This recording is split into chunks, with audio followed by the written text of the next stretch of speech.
Dan untuk membahasnya sudah bergabung bersama kami di CNN Indonesia Breaking News melalui sambungan virtual pengamat pasar modal Hans Kui. Selamat pagi Pak Hans, ini Ya, pasar saham global dan juga Asia anjlok. Ini boleh respon Anda melihat hal ini dan juga pembukaan pasar pada hari ini bagaimana Pak Hans?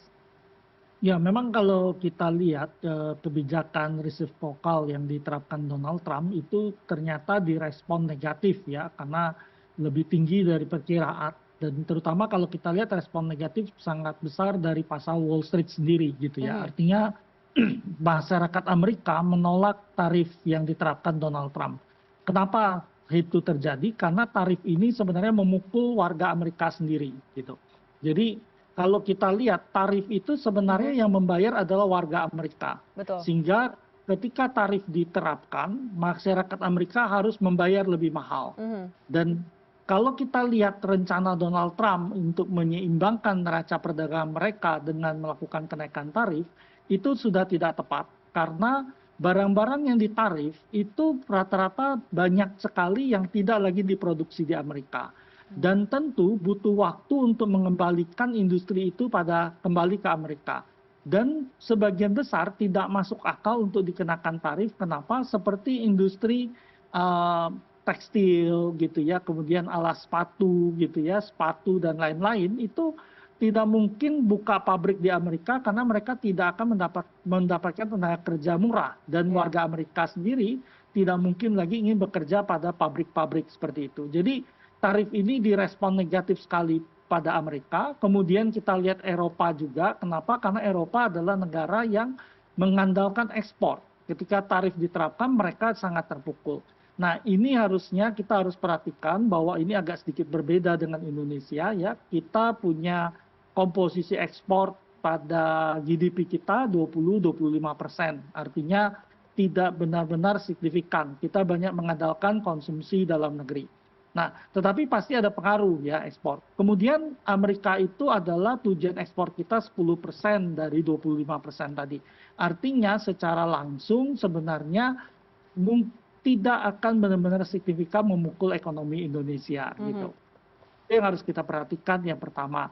Nah, kalau kita kembali pada emiten dalam negeri, sebenarnya emiten dalam negeri itu yang benar-benar ekspor ke Amerika itu nggak banyak gitu ya. Cuma beberapa yang tercatat melakukan ekspor ke Amerika cukup besar, tetapi sisanya relatif lebih kecil.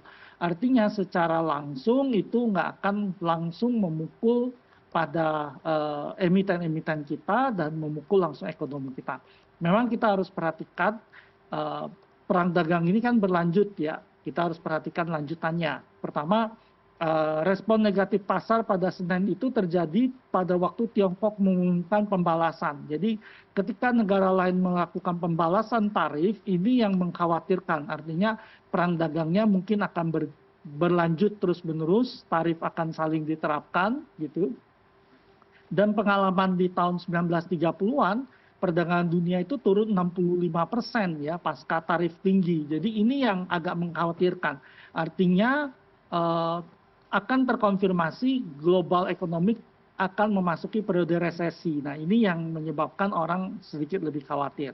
Nah, yang perlu juga diperhatikan pemerintah tentu saja dalam kasus ini adalah resiko barang-barang yang tadinya masuk ke Amerika gagal masuk ke Amerika karena tarif tinggi, karena demand-nya turun ya. Kalau harga mahal orang pasti belinya berkurang. Nah, barang itu pasti dipindahkan ke negara lain. Nah, itu yang harus hati-hati karena bisa aja masuk ke pasar Indonesia dan mengganggu industri dalam negeri ya, karena barang-barang itu masuk ke kita mungkin supaya mendapatkan pasar dijual lebih murah sehingga itu bisa mengganggu. Nah, jadi pasar itu merespon ekspektasi gitu ya, ekspektasi mungkin terjadi gangguan pada perekonomian global, tetapi secara langsung dampaknya itu sebenarnya relatif lebih terbatas harusnya ke pasar keuangan kita. Tetapi ekspektasi tadi yang menyebabkan pasar kita terkoreksi cukup dalam. Baik, ini Pak Hans, tadi IHSG kita lihat dibuka pada pagi hari ini anjlok ke angka 9,19%, kemudian sempat diberlakukan trading halt dan ketika dibuka lagi ini di angka 8%-an begitu ya. Ini bagaimana Anda melihatnya hingga mungkin sesi satu pada hari ini, Pak Hans? Ya, penurunan yang berlebih gitu ya, ini sebenarnya agak berlebih penurunannya. Tetapi kita juga harus menyadari bahwa ini sebagai respon daripada pasar kita tutup ya. Karena kalau kita lihat bursa Wall Street itu Kamis, Jumat, dan Senin itu mengalami koreksi. Tetapi di hari Senin, bursa Wall Street itu sudah menunjukkan tanda-tanda perlawanan di sana. Kemudian kalau kita lihat bursa Asia juga Senin terkoreksi cukup dalam. Jadi ketika bursa lain terkoreksi dalam, bursa kita ditutup, jadi responnya agak berlebih ya, jadi tekanan turunnya agak berlebih yang terjadi pada pasar kita. Nah, kemudian yang kedua sudah terjadi perubahan aturan, jadi kalau kita lihat ARB-nya 15%, artinya trading halt itu mungkin cuma terjadi pada waktu penurunan 8%. Oke. Tidak mungkin ada trading halt kedua pada penurunan 15%, karena itu artinya seluruh saham turun 15% dan itu tidak mungkin terjadi ya. Jadi trading halt kedua tidak akan terjadi, apalagi trading halt ketiga yang 20% ya, itu tidak mungkin terjadi. Jadi seharusnya investor lebih rasional gitu ya. Artinya kita harus mencermati hal ini sebagai kepanikan sesaat di pasar, kemudian ekonomi Indonesia tidak krisis dan kemudian kebijakan ini tidak langsung menghit pendapatan emiten-emiten kita di dalam negeri gitu ya. Jadi investor harusnya akumulasi beli ya pada periode penurunan yang tajam saat ini. Baik, Pak Hans, ini terkait dengan trading halt hari ini BEI dan juga OJK ini merevisi kebijakan trading halt di mana ini yang tadinya 5% menjadi 8% dan dari 10% ini menjadi 15%. Ini bagaimana Anda melihat kebijakan yang diubah oleh BEI hari ini apakah sudah tepat sebenarnya? Ya, memang trading halt ini ada manfaatnya ya. Mhm. Trading halt ini tujuannya di stop dulu karena kan biasanya kalau orang lagi turun, orang panik. Begitu turun, orang ikut-ikutan jual gitu. Nah, supaya tidak panik, kita stop dulu biar orang rasional kembali gitu ya. Nah, jadi ada manfaatnya, tetapi kadang-kadang beritanya jadi negatif kalau terjadi beberapa kali trading halt gitu ya. Jadi kemungkinan dilihat kalau aturan lama itu kan 5% kemudian 10%. Khawatirnya kita kena trading halt dua kali ya, 5% turun kemudian 10% turun. Jadi diambil nilai tengahnya di 8%, kita perhatikan di sini, kemudian trading halt kedua di 15% penurunan. Nah, tetapi ketika ARB itu sudah dirubah ke 15% penurunan, maka trading halt kedua itu hampir nggak mungkin terjadi. Kecuali seluruh saham itu mengalami penurunan 15%, auto rejection bawah. Dan itu kan nggak mungkin terjadi. Karena indeks harga saham gabungan itu adalah indeks composite dari seluruh saham. Jadi kalau dia mau turun 15%, berarti seluruh sahamnya harus turun 15%. Jadi nggak mungkin. Jadi trading halt-nya mungkin terjadi sekali aja tadi pagi gitu ya, waktu dibuka langsung turun 9%. Kemudian yang kedua udah nggak mungkin terjadi gitu. Tetapi tentu kalau kita melihat ini tujuannya baik gitu ya, supaya masyarakat investor lebih Mhm. tenang gitu. Melihat bahwa penurunan ini mengadjust dari global dan harusnya kita juga melihat bahwa ekonomi kita masih sangat bagus fundamentalnya dan Indonesia tidak krisis seperti Ya. 97, 98 ya. Oke, Pak Hans, ini sebenarnya ada saham-saham IHSG yang mungkin terdampak apa saja dan sebenarnya ada nggak sih saham-saham yang justru diuntungkan dengan ini? Ya, tentu kalau kita lihat ya, kalau dalam kasus seperti ini ya, kalau kita lihat itu kan Indonesia punya ekspor banyak ke Amerika itu kayak tekstil, kemudian eh, alas sepatu gitu ya, Mhm. produk-produk seperti itu. Nah, sebenarnya gini, kan kita harus melihat negara lain juga kena tarif yang relatif besar gitu ya. Beberapa peers kita gitu ya, kalau kita lihat Vietnam, Kamboja gitu ya, Thailand gitu ya, beberapa mereka itu sama dengan kita ya ekspornya, ternyata tarif mereka lebih tinggi daripada kita gitu. Artinya produk kita akan kelihatan lebih kompetitif di sana. Tetapi ada juga yang merugikan bagi kita ya, seperti Malaysia jual CPO, kemudian dia Mhm. tarifnya relatif lebih rendah daripada kita gitu.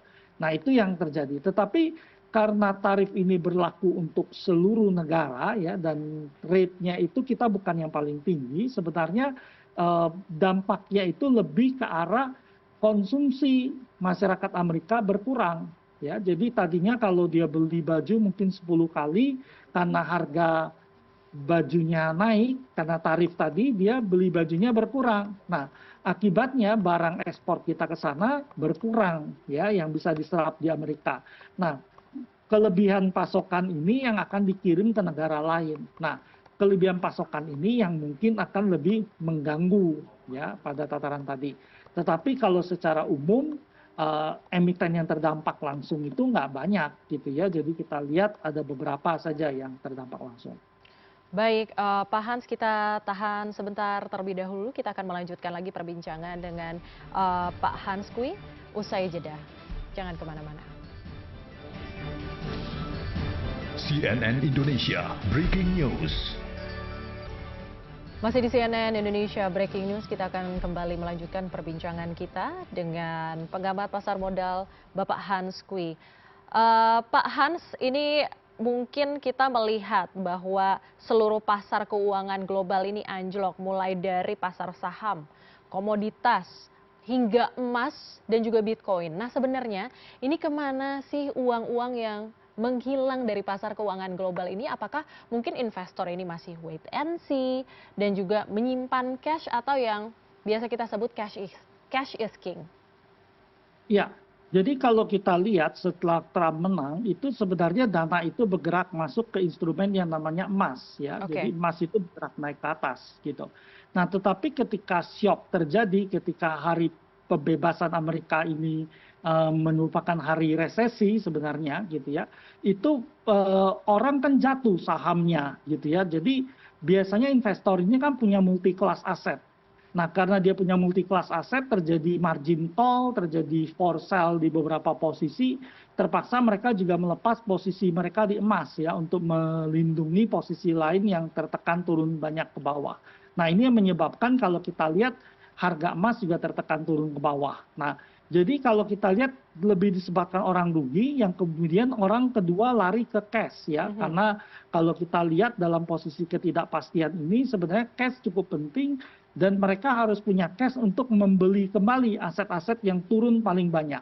Nah, biasanya investor itu selalu berpikir gini, kalau emas udah naik tinggi, emas nggak mungkin naik cukup banyak. Jadi kita buang dulu emas, kita siapkan cash, kemudian kita ambil. Ya, kelihatan pasar ekuitas murah, mereka akan masuk ke pasar ekuitas. Atau kalau kripto turun banyak, mereka akan ambil di kripto gitu. Jadi itu perputaran kelas asetnya. Kemudian kalau kita lihat, itu juga ada indikasi orang masuk ke pasar obligasi, ya, karena terlihat yield government bond US itu bergerak turun ke bawah, berarti orang mengakumulasi obligasi US sebagai instrumen yang dianggap lebih safe haven. Tapi menurut kita harusnya orang lebih berpikir cash ya sebagai posisi yang cukup menguntungkan, kemudian nanti ketika market lebih stabil, mereka harusnya masuk kembali ke ekuitas ya sebagai pilihan yang berpotensi memberikan keuntungan lebih tinggi. Nah, bursa Wall Street itu karena dari atas turunnya udah 20%, berarti dia konfirmasi downtrend, sedangkan bursa-bursa global lainnya, terutama emerging market, udah turun lebih lama. Jadi valuasinya sebenarnya lebih murah di pasar emerging market ya. Jadi potensinya harusnya lebih terbuka di emerging market. Baik, ini mungkin pertanyaan terakhir saya untuk Pak Hans. Ini bagaimana mungkin strategi berinvestasi di situasi seperti saat ini yang mungkin penuh dengan ketidakpastian, Pak Hans? Ya, jadi kalau kita lihat seluruh dunia mengalami hal yang sama ya. Jadi bukan cuma Indonesia gitu. Tadi saya jelaskan sebenarnya masalah perdagangan internasional itu sebenarnya efeknya langsung pada Indonesia relatif lebih terbatas gitu ya dibandingkan dengan negara yang berorientasi ekspor besar seperti Eropa, kemudian Tiongkok ya yang ekonominya kapasitasnya sangat besar dan engine-nya itu berupa engine ekspor gitu. Jadi seharusnya di Indonesia relatif lebih terbatas. Kita hanya terpengaruh oleh efek global, ekspektasi yang memperkirakan bahwa pertumbuhan ekonomi dunia akan turun, pertumbuhan ekonomi Indonesia akan turun, laba emiten akan turun gitu. Tetapi Indonesia masih cukup jauh daripada krisis gitu. Bahkan kita mungkin tidak akan resesi ya. Amerika mungkin akan resesi, Eropa mungkin resesi, tapi Indonesia nggak akan resesi. Jadi harusnya kalau market turun banyak, investor bisa akumulasi beli. Jadi cari kalau kita percaya dengan perusahaannya, fundamentalnya masih bagus, kita beli, kita tahan, karena kita yakin badai pasti berlalu, biarpun kita Betul. belum tahu persis gitu ya kapan itu akan berlalu. Tetapi yang pasti langkah Donald Trump ini akan menyebabkan dunia melakukan dedolarisasi lebih cepat dan kepemimpinan ekonomi Amerika akan berganti kepada negara lain karena dia melakukan kebijakan yang merugikan pada dunia dan pasti dunia bersatu mencari langkah baru gitu ya dalam melakukan perdagangan internasional. Baik, terima kasih atas penjelasannya pengamat pasar modal Bapak Hans Kwi yang sudah bergabung bersama kami melalui sambungan virtual di CNN Indonesia Breaking News. Selamat pagi, Pak. Ya, selamat pagi.